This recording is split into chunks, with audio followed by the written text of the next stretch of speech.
Marcos capítulo 16, a partir do verso 14. Diz assim, meus irmãos, a palavra do Senhor. Finalmente apareceu aos 11, estando eles assentados à mesa, e lançou-lhes em rosto a sua incredulidade e dureza de coração, por não haverem crido nos que o tinham visto ressuscitado. E disse-lhes: Ide por todo o mundo, pregai o evangelho a toda criatura. Quem crer e for batizado será salvo, mas quem não crer será condenado. Amém. Vamos orar, meus irmãos. Senhor, perdoe, Senhor, qualquer pecado nós pedimos da nossa alma nesse momento, pelo sangue de Jesus, seu Filho, e rogamos, Senhor, que fales conosco, que esse estudo bíblico seja dirigido pelo Espírito Santo, que o Senhor nos conduza, Pai, nos ensine a respeito destes assuntos tão importantes que são as ordenanças que o Senhor deixou para nós, para a sua igreja. Em nome de Jesus, nós oramos assim e nós agradecemos, Senhor. Amém e amém. Pode sentar, meus irmãos, pode sentar. Amém.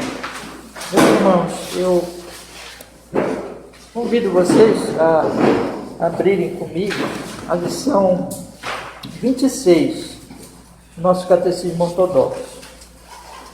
Hoje nós vamos, avançando aí nos estudos do Catecismo, nós vamos estudar sobre o batismo. Depois nós vamos estudar sobre a ceia do Senhor. Esse capítulo, ele, como nós falamos já, desde a semana passada, a questão da fé. Esse capítulo, esses estudos que nós vamos fazer a respeito dos sacramentos, das ordenanças, que são duas, o batismo e a ceia do Senhor, nós temos falado que eles estão ligados à questão da fé. Existe uma fé, existe uma doutrina, nós vimos já ao longo desses estudos, e fizemos uma lição que tratava especialmente disso, numa pergunta, numa questão, o que é a fé? Nós vimos que a fé tem a ver com o conhecimento de certas verdades e com a fé, a confiança nestas verdades, a convicção de que aquilo é verdade. E a confiança no Senhor Jesus Cristo, a confiança nele como Redentor, como nosso Salvador, de acordo realmente com o que Deus tem nos revelado na sua palavra. E, meus irmãos, este conhecimento, essas doutrinas tão importantes, essas verdades da palavra de Deus, estão sistematizadas no credo apostólico. Nós estudamos aqui várias semanas, expondo o catecismo ortodoxo, e de acordo realmente com o que o catecismo ele nos ensina, porque ele é uma exposição, uma boa parte dele aqui foi uma exposição do catecismo, do credo apostólico. E vimos semana passada que esta fé, então, que é de respeito realmente a esse conhecimento dessas verdades e a convicção sobre essas verdades, a confiança em Cristo Jesus, conforme revelada a nós, tem a ver com a pregação e com os sacramentos. Nós vimos semana passada a lição 25, que eu peço até para vocês acompanharem. Agora eu vou fazer só a leitura para a nossa revisão. A lição da semana passada, a pergunta 65, que diz assim: visto que é somente pela fé que nos tornamos participantes de Cristo, de todas as suas bênçãos, de onde vem essa fé? E a resposta foi: vem do Espírito Santo que opera em nossos corações pela pregação do Santo Evangelho e a fortalece através do nosso uso dos santos sacramentos. Então a fé é um milagre que o Espírito Santo opera em nós pela pregação do Santo Evangelho. Então o Espírito Santo, ele prepara o nosso coração, e na medida que os corações daqueles que são eleitos, na medida que o Evangelho vai sendo pregado, o Espírito Santo, então, naquele momento que realmente Deus decretou para salvar aquela pessoa, o Espírito Santo, tendo preparado o coração dela, faz com que ela ouça, faz com que ela creia naquela pregação, e ela então a resposta então é que a fé é um milagre, a fé não vem de nós. Foi essa uma ênfase muito grande que eu dei a semana passada. A fé não vem de nós, mas ela é uma obra do Espírito Santo, é um milagre de Deus na medida que o Evangelho vai sendo pregado. E os sacramentos, que é o batismo e a ceia, eles fortalecem essa fé. Então, na medida que a pessoa vai ouvindo a pregação da palavra de Deus, contínua, né? Ouve para ser salva, Deus opera através da pregação do Evangelho, mas ela vai continuar ouvindo, porque ela vai continuar aprendendo mais das verdades e como aplicar essas verdades do Evangelho na sua vida. É uma obra de santificação para a vida toda, onde a fé então vai sendo fortalecida. Ela não é uma coisa estática, mas ela vai crescendo, ela vai sendo fortalecida na medida que a pessoa se expõe à pregação fiel e aos sacramentos. Então, o batismo, que é uma vez só, e a ceia do Senhor, que é contínua. Daí eu falei semana passada a importância do culto, de nós todo domingo estarmos aqui, não perdemos os cultos, nem de manhã, nem à noite, porque isso é tão importante para o fortalecimento da nossa fé, guardarmos o dia do Senhor com fidelidade, tirarmos esse dia mesmo, deixarmos trabalho, deixarmos estudo, deixarmos lazer, deixarmos tudo, e tirarmos esse dia para Deus, porque é o dia da feira da alma, é o dia para nós nos enchermos do pão que é a palavra de Deus.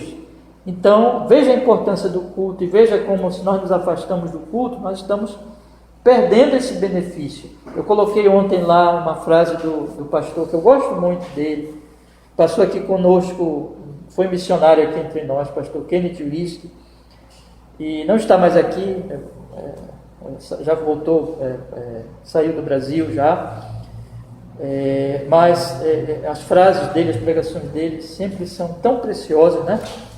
E ele fiz questão de colocar ontem no nosso textinho que eu sempre ponho sobre o dia do Senhor, ele falar da importância da pregação, né? Se você quer ver o milagre de Deus, se você quer ver Deus operar um milagre, vá onde está a pregação.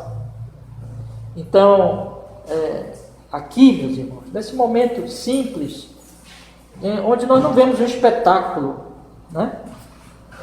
Mas Deus está operando um milagre espiritual, Ele está convertendo, Ele está santificando.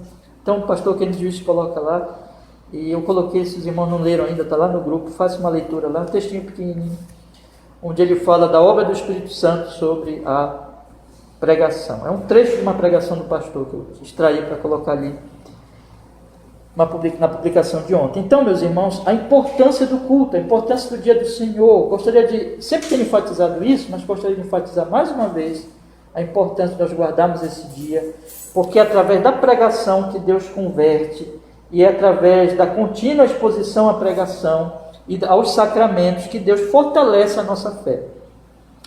Pergunta 66. Quais são os sacramentos? Os sacramentos são sinais. O que são, os sacramentos?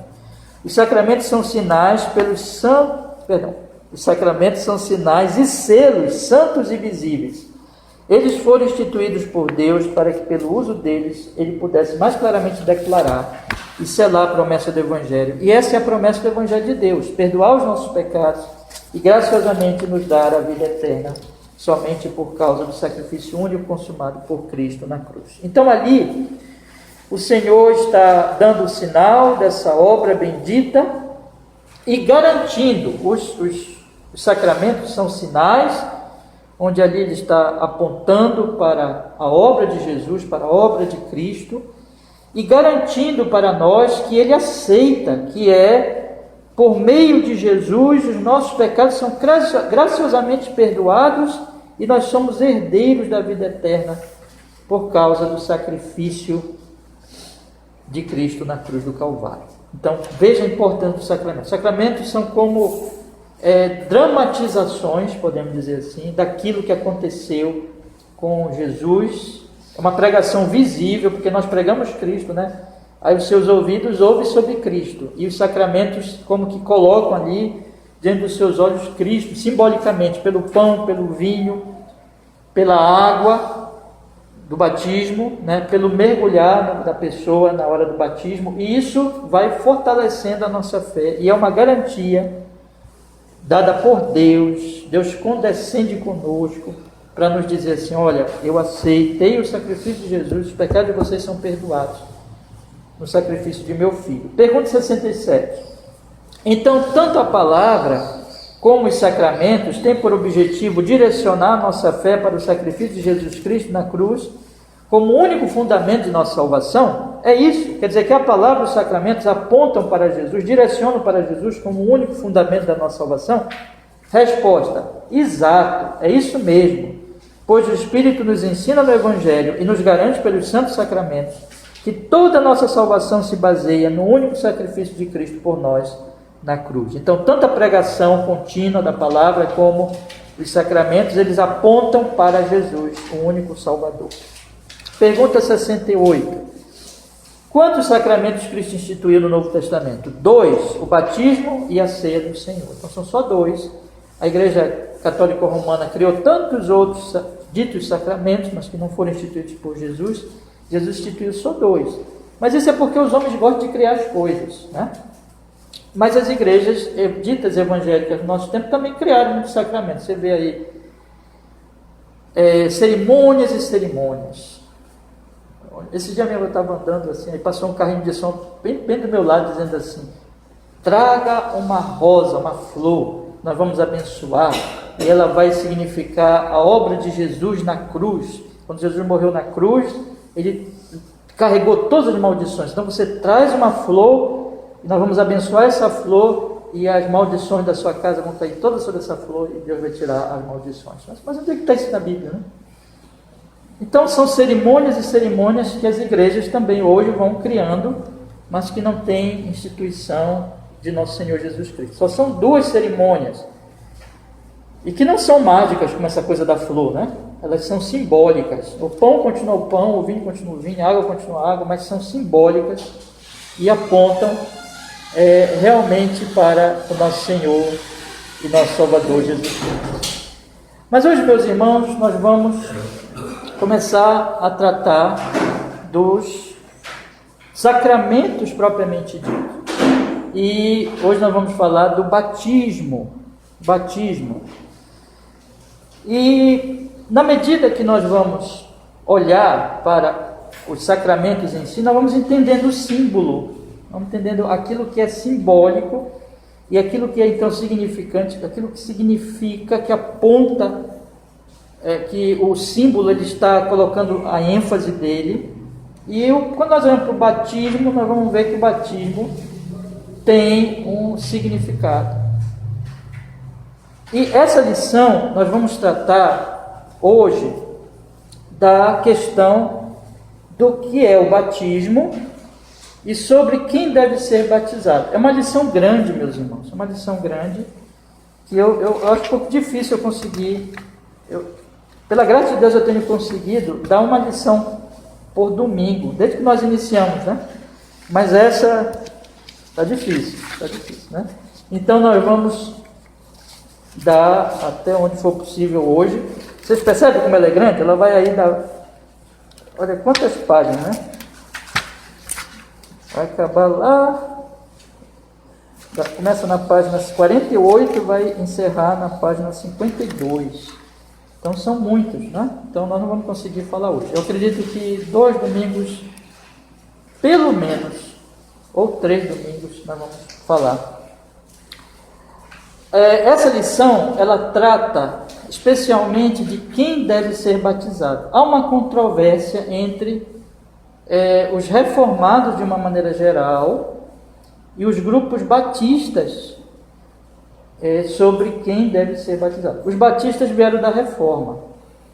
Os batistas nós temos aprendido que são reformados, né? Porém, desde os princípios ali do movimento batista, teve esta controvérsia sobre a questão de quem deve ser batizado. Nossos irmãos reformados, até hoje, creem que as crianças devem ser batizadas, e nós batistas dizemos que não, que apenas os adultos devem ser batizados. Então, nossos irmãos são pedobatistas, ou seja, eles batizam crianças, e nós nos colocamos no grupo dos credo-batistas, ou seja, que é preciso a fé para que a pessoa realmente seja um candidato apto para o batismo. Essa controvérsia, a base dessa controvérsia está na doutrina da aliança, que os irmãos presbiterianos e reformados de uma maneira geral, eles têm uma visão um pouco diferente da aliança, em que se associa a aliança do Antigo Testamento, especialmente ali a lei de Moisés e a cerimônia instituída pelo Senhor naquela época, da circuncisão. Há uma associação, então, com o batismo, porque dentro da Confissão de Westminster, por exemplo, está lá que o Pacto da Graça, ele vai sendo instituído de fato na aliança mosaica, naquelas alianças do Antigo Testamento. E quando você lê a Confissão Batista de 1689, você vê uma diferença lá nessa palavra. Então não é instituição do Pacto da Graça, mas os irmãos batistas, desde os primórdios, eles fizeram uma diferença ali, no entendimento da doutrina da aliança, ou seja, que as alianças do Antigo Testamento não são propriamente o Pacto da Graça, mas são revelações do Pacto da Graça, né? Então essa diferença entre ser o Pacto da Graça e revelação do Pacto da Graça vai fazer toda a diferença para o entendimento dos dois grupos sobre quem deve ser batizado.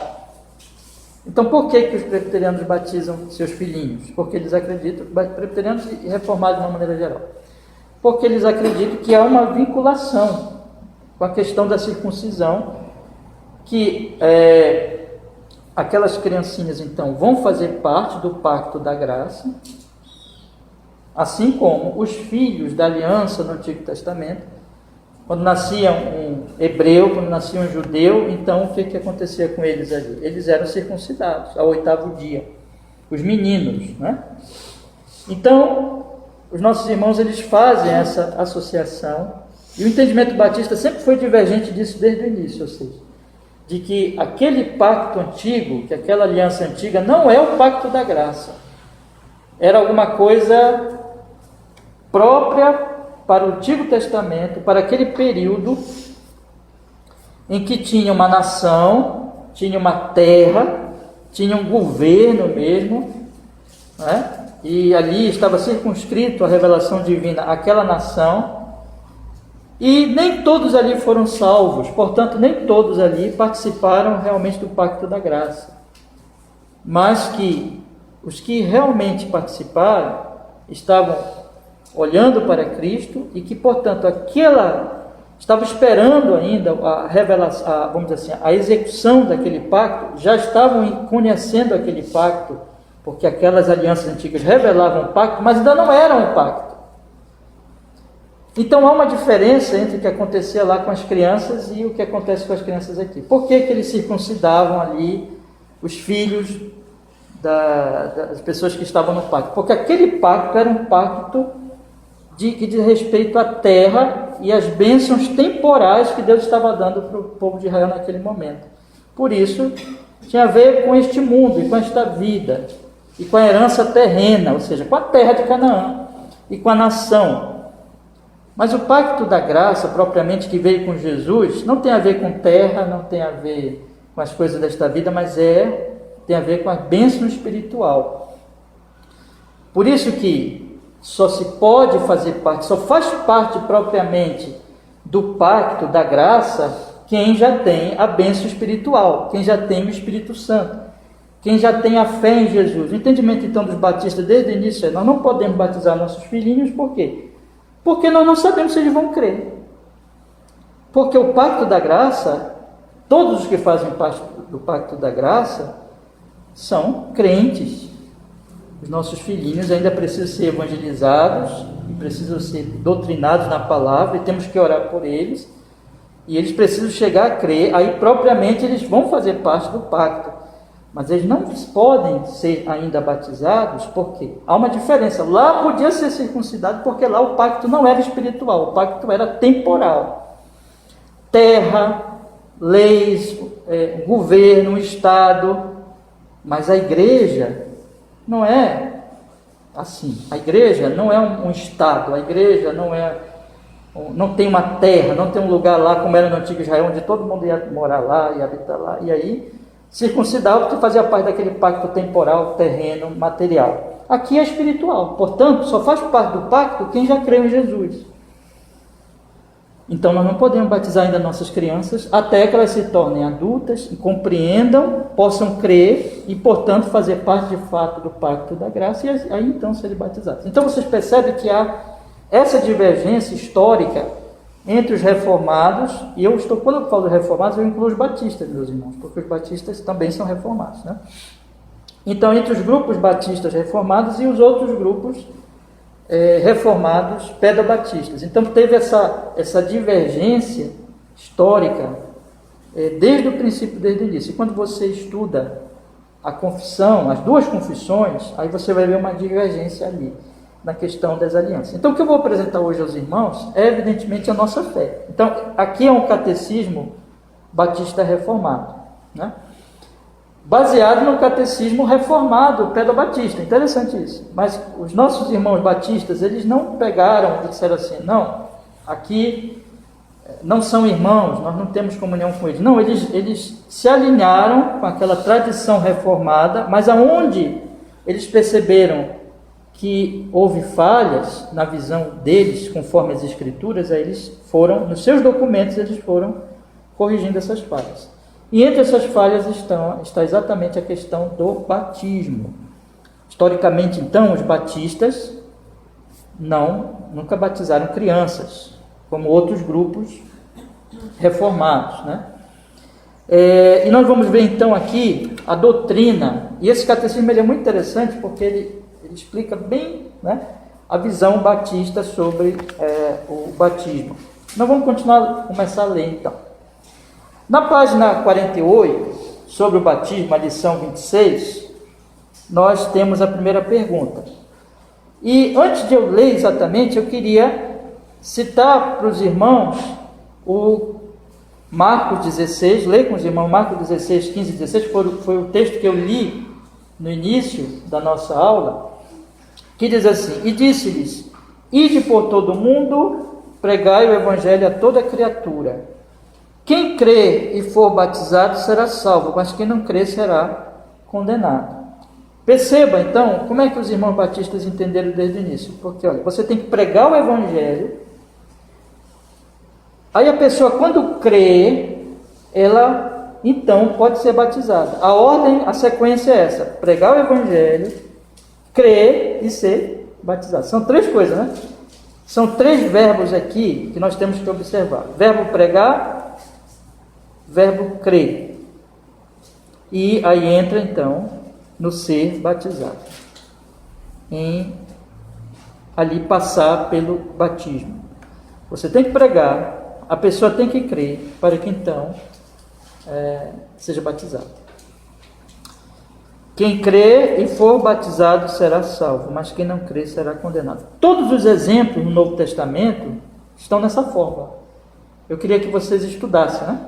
Vocês observassem que todos os exemplos no Novo Testamento, Atos dos Apóstolos, estão nessa forma. Ou seja, o evangelho é pregado, as pessoas creem e são batizadas. Não tem um exemplo de que uma criança seja batizada no Novo Testamento. A sequência sempre é essa: batismo, pregação, fé e batismo. Estudem Atos, façam uma leitura simples mesmo em Atos dos Apóstolos, vocês vão perceber isso. O evangelho ia sendo pregado. Atos 2, o grande sermão de Pedro, onde converteu-se milhares de pessoas. Eles ouviram, creram e foram batizados. E assim vai toda a sequência no Novo Testamento. Vamos então entrar na pergunta agora. Acompanhe comigo, por favor. O que é o batismo? O batismo é a imersão ou mergulho da pessoa em água, em nome do Pai e do Filho e do Espírito Santo, a ser realizado por aqueles que são devidamente qualificados por Cristo. O entendimento também batista clássico é o batismo por imersão. Nós temos três formas de batismo, né? Aspersão, imersão e afusão, né? Então, a imersão é mergulhar em água. Você pega o corpo inteiro da pessoa, mergulha na água. e retira ela depois. Esse é o entendimento também batista clássico, né?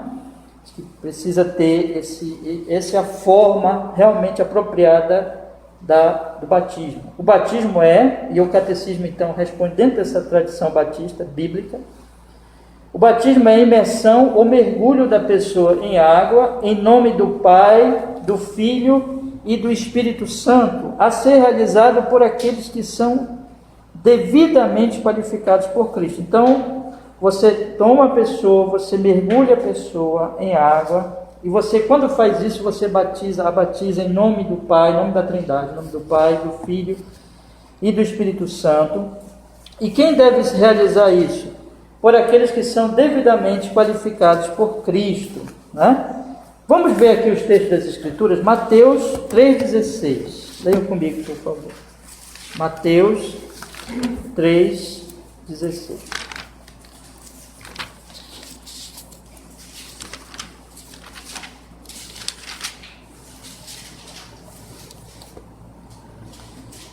E sendo Jesus batizado, subiu logo da água, e eis que se lhe abriram os céus, e viu o Espírito de Deus descendo como pomba e vindo sobre ele.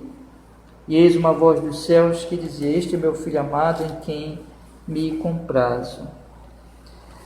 Lá no versículo 13 diz assim, meus irmãos: Então veio Jesus da Galileia ter com João junto do Jordão para ser batizado por ele.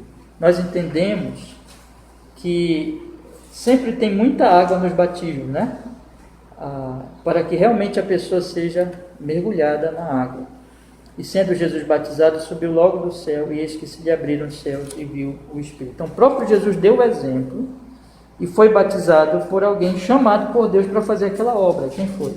João Batista, né? Outro texto, João 3, 23. Evangelho de João, capítulo 3, versículo 23.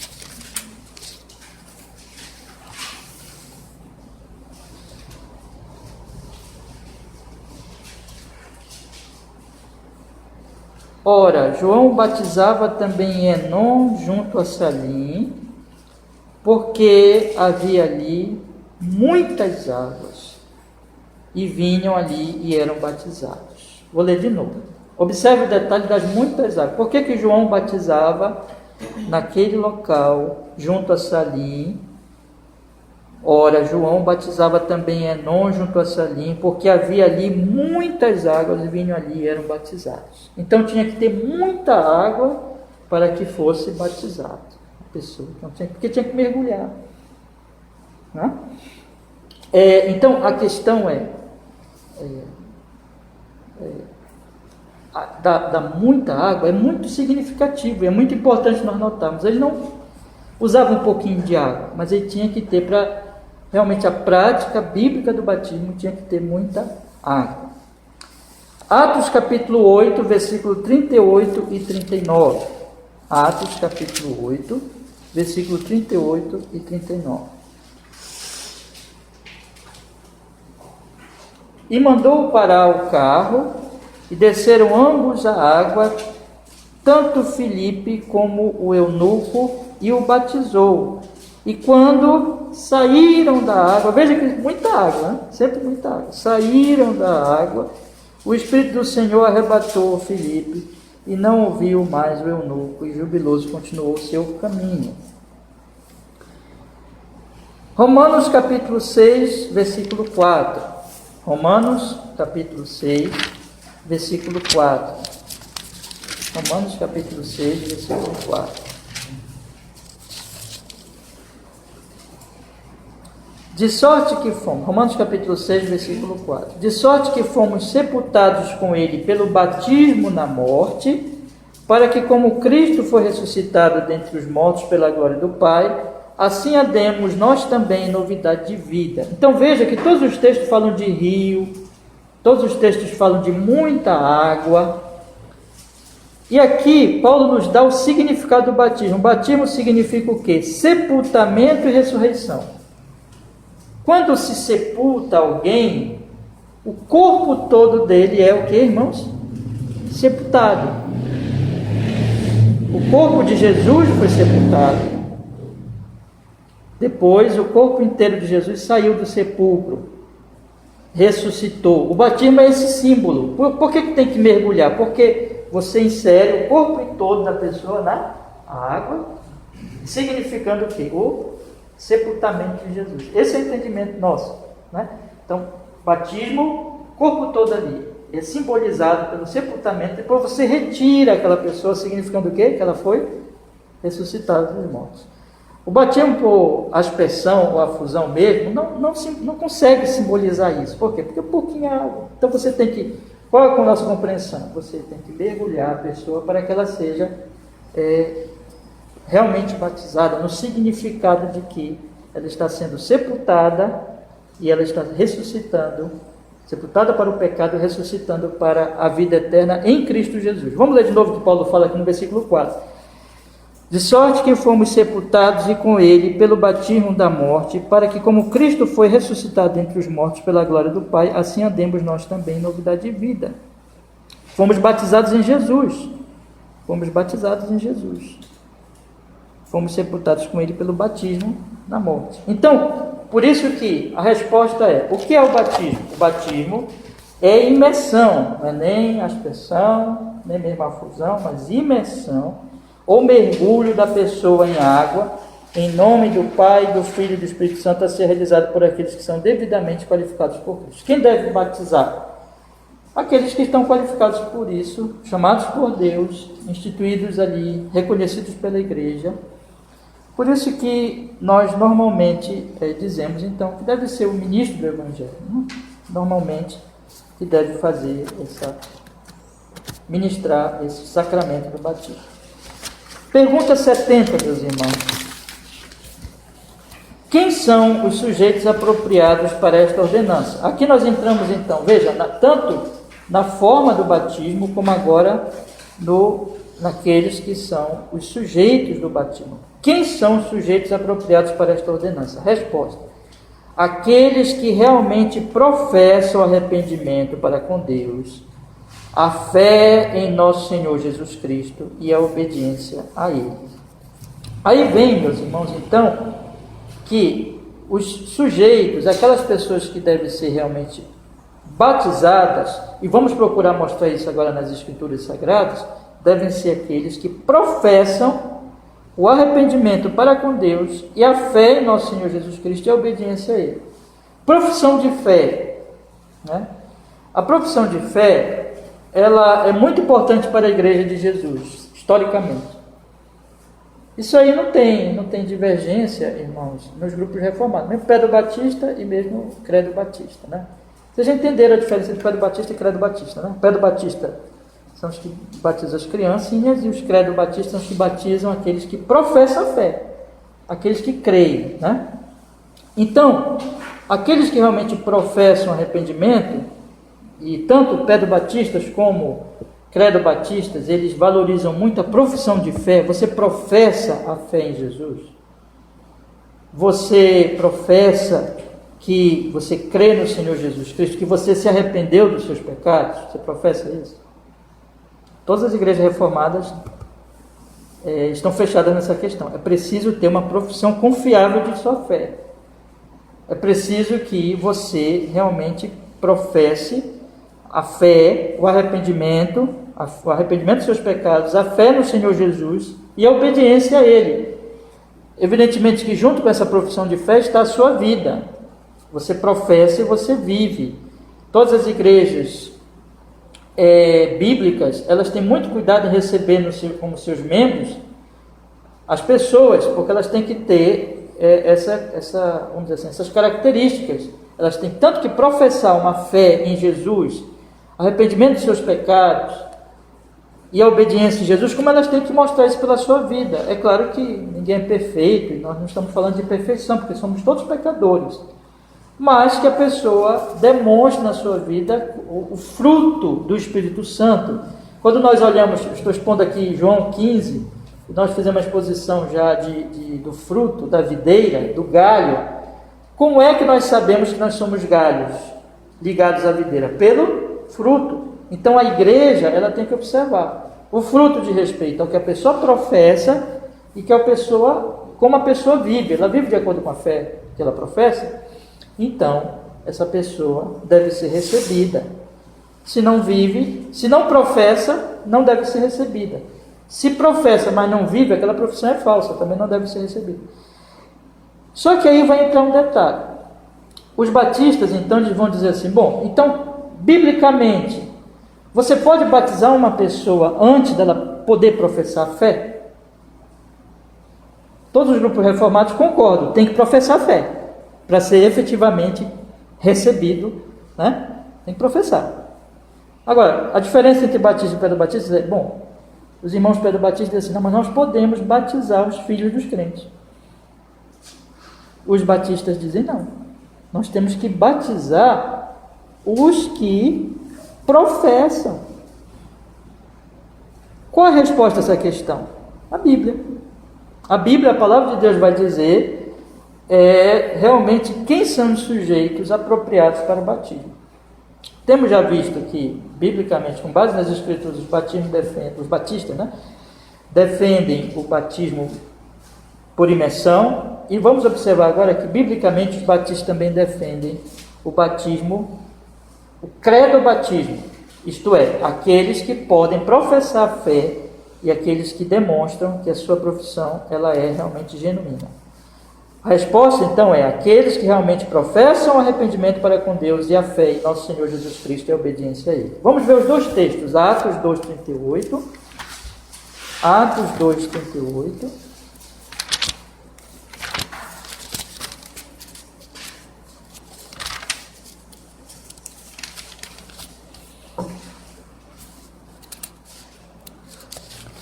Falei para os irmãos daquele procedimento, né, que está por todo o Novo Testamento. Atos 2,38 é o primeiro exemplo do que Jesus ensinou, ordenou a igreja a fazer. Ide pregai, quem crê e for batizado será salvo. Aqui está, Atos 2,38. E disse-lhes Pedro, arrependei-vos e cada um de vós seja batizado em nome de Jesus Cristo, em remissão de pecados, e recebereis o dom do Espírito Santo. Observe então, arrependei-vos e aí sede o quê? Batizados. Esse é vamos dizer assim, a sequência. Quem pode ser batizado? Você pode ser batizado antes de demonstrar arrependimento, antes de professar arrependimento? Não tem um exemplo na Bíblia disso, mas existem soberbos exemplos de que os batizados eram quem professava o arrependimento. Observem que o versículo 41 que diz, vamos ler também o 41, de sorte que foram batizados os que de bom grado receberam a sua palavra, e naquele dia agregaram-se quase 3.000 almas. Como é que eles sabiam que os que de bom grado receberam? Olha, eles professaram. Então, 3.000 professaram a fé, confessaram Jesus, com profissão de fé, e aí então, batismo. Essa é a sequência. 3.000 foram batizados.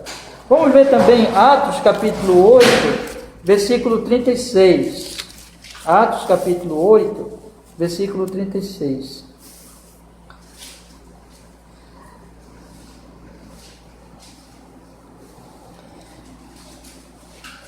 Já lemos, né? Ainda há pouco. Diz a palavra aqui. Indo eles caminhando, chegaram a uma certa água, e disse o eunuco, eis aqui a água, que impede que eu seja batizado? E disse Filipe, é lícito se creres de todo o coração. Respondeu ele e disse, creio que Jesus Cristo é o Filho de Deus. Algum irmão tem a ARA aí, a edição revista atualizada? Alguém tem? A senhora tem, irmão? A senhora lê para nós o versículo 37, por favor. Seguindo eles caminho fora, chegando a certo lugar onde havia água, disse o eunuco, eis aqui a água, que impede que seja eu batizado? Filipe respondeu, é lícito se crês de todo o coração. E respondendo ele, disse: creio que Jesus Cristo é o Filho de Deus. Tá bem parecido, né? Tá entre colchete aí alguma coisa? Tá, entre colchete. Qual é a parte do colchete? Tá disponível? É o 37 todinho. Todinho, né? Filipe respondeu: é lícito se crês de todo o coração. Certo. E respondendo ele disse: creio que Jesus Cristo é o Filho de Deus. Tá. Quando está entre colchetes, obrigado, irmã Ângela. Quando está entre colchetes é porque aí vem a questões textuais, que alguns tradutores vão seguir uma linha devido a textos e tudo, que esse trecho aqui tem dúvida de que está no original ou não, né? Pessoalmente eu não tenho dúvida de que está no original, mas só quero falar isso porque isso que eu pedi para a irmã Ângela ler, porque tem essa pequena controvérsia nesse versículo, ou seja, se Felipe realmente disse para o eunuco, é lícito se crer de todo o coração. Respondendo ele, disse, creio que Jesus é o Cristo, o Filho de Deus. Mas, irmãos, sem entrar na controvérsia, para mim esse texto está no original, mas ainda que não entremos na controvérsia em si, mas tanto faz. O texto fica bem claro que o eunuco foi batizado, tendo que demonstrado a sua fé, professado a sua fé, né? Filipe pregou para ele e ele então foi batizado. Esse é o ponto que eu gostaria de destacar aqui. Mas há vários sobejos exemplos no Novo Testamento, então, que vão mostrar para nós o seguinte: o batismo vai seguir a sequência que Jesus ensinou. Pregai o Evangelho, quem crê e for batizado será salvo, quem não crê será condenado. Quem tem que batizar são os crentes, né? A igreja de Cristo, que batiza os que vão chegando. Como é que a igreja sabe que a pessoa creu? Pela sequência que Jesus nos ensinou ali, quando ele instituiu o batismo, e pelo exemplo no Novo Testamento, nós temos essa sequência de atos. Primeiro o evangelho é pregado, depois a pessoa crê, ela evidentemente vai verbalizar a sua fé, vai professar a sua fé, vai dizer, eu creio, que não tem como nós sabemos, né? A fé é algo que acontece no coração, mas a pessoa vai professar a sua fé, ela vai confessar Jesus. Lembra que Paulo diz lá em Romanos 10? Se com a tua boca confessares ao Senhor Jesus, e em teu coração creres que Deus ressuscitou dentre os mortos, serás salvo. Então ela vai confessar Jesus, e aí ela será batizada. Essa é a sequência, meus irmãos. Nós não teremos nenhum exemplo de um batismo no Novo Testamento anterior a essa profissão de fé. Ou seja, que alguém foi batizado antes de ouvir o Evangelho, antes de crer no Evangelho e antes de professar a sua fé. Não existe isso. Não existe isso. O que existe é essa sequência no Novo Testamento. Foi o pregado o Evangelho, foi professada a fé, foi crido o Evangelho, se creu no Evangelho, se professou a fé, então a igreja vem e batiza aquele que professa a fé e que demonstra realmente que creu no Senhor Jesus Cristo. Não está aqui, mas eu vou dar mais um exemplo para os irmãos. Deixa eu ver aqui.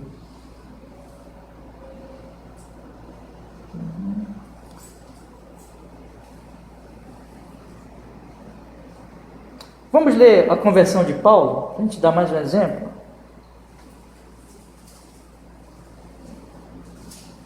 Versículo 15. Você sabe que Deus mandou Ananias lá falar com Paulo, né? Depois da conversão dele. Disse-lhe, porém, o Senhor, Atos 9,15, disse-lhe, porém, o Senhor, vai, porque este é para mim um vaso escolhido para levar o meu nome diante dos gentios e dos reis e dos filhos de Israel. E eu lhe mostrarei quanto deve padecer pelo meu nome. Ananias foi e entrou na casa, impondo-lhe as mãos, disse, irmão Saulo, o Senhor Jesus que te apareceu no caminho por onde vinhas, me enviou para que tornes a ver e sejas cheio do Espírito Santo. E logo lhe caíram dos olhos como que escamas, imediatamente recuperou a vista e levantando-se foi batizado. Paulo também, depois de passar por toda aquela experiência, é que foi batizado. Essa é a sequência, irmão, do Novo Testamento. Essa é a sequência, e não tem como fugir disso, tá bom? Pergunta 71. Veja que o catecismo ele vai agora afunilando a questão da controvérsia. Agora vai chegar nos bebezinhos. Porque o argumento de nossos irmãos, outros irmãos reformados, é que a base bíblica para batizar os bebezinhos. Vamos ver na pergunta 71. Vamos lá. Bebês devem ser batizados também? Aí a resposta é não, pois não temos preceito e nem exemplo para essa prática em todo o livro de Deus. Veja, irmãos, quando você fala em instituir uma cerimônia pelo Senhor, você tem duas partes nessa instituição. Primeiro, você tem a instituição em si, que ela se compõe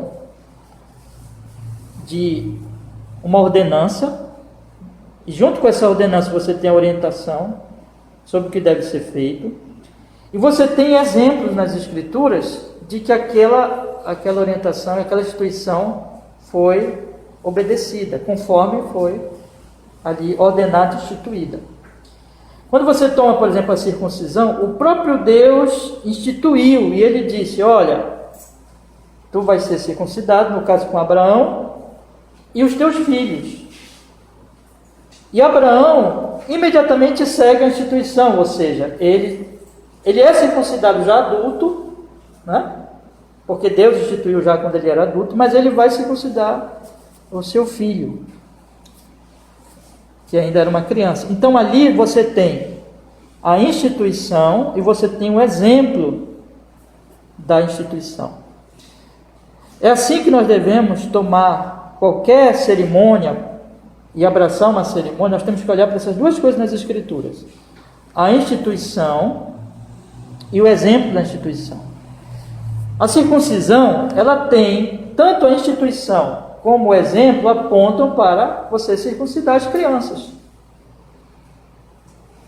Mas no Novo Testamento, quando você vê o Senhor Jesus instituindo o batismo, né? Então ele diz para nós pregarmos e as pessoas serem batizadas, você percebe ali já na própria instituição a sequência de como as coisas devem ser feitas: a pregação da palavra, a fé das pessoas e então o batismo.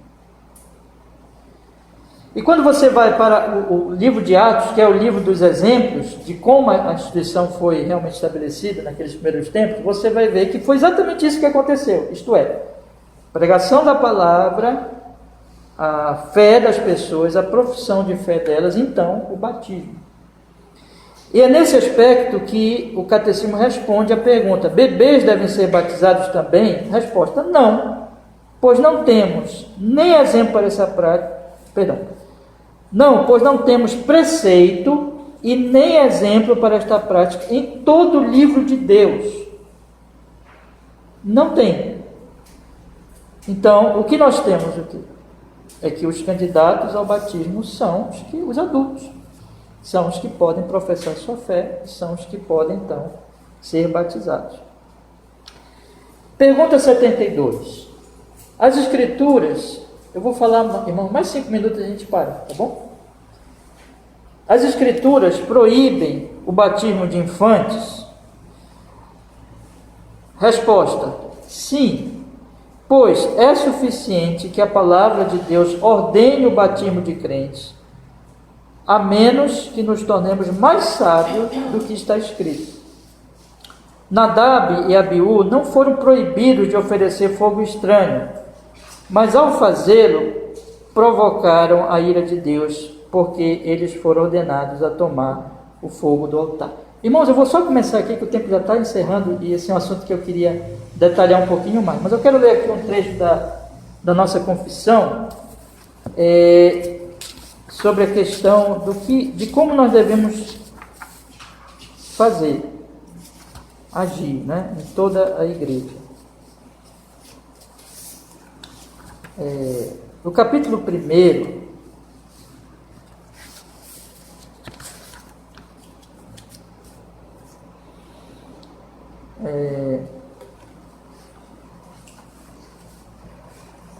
no parágrafo 6 da confissão, diz assim, observe: todo o conselho de Deus, concernente a todas as coisas necessárias para a sua própria glória, a salvação do homem, fé e vida, ou expressamente declarado, ou necessariamente contido nas Sagradas Escrituras, ao que nada em qualquer tempo deve ser acrescentado, seja por novas revelações do Espírito ou por tradições humanas.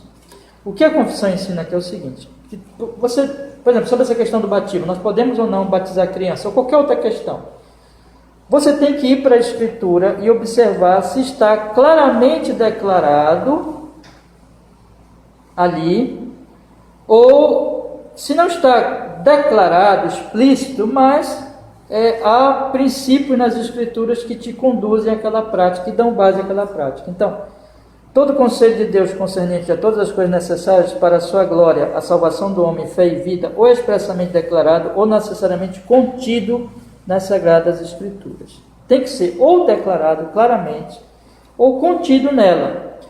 Isto é, de que você consiga ali observar pelas Sagradas Escrituras o que está realmente ali. O Espírito Santo deixou princípios claros para que você então diga: não, eu vou ter que agir assim, ainda que não esteja declarado explicitamente, mas tem base pelos princípios das Escrituras que você deve agir dessa ou daquela forma. Quando nós olhamos, irmãos, para a questão das ordenanças e das cerimônias, você vai ver que está explicitamente declarado como deve ser a circuncisão. E está explicitamente declarado como deve ser o batismo.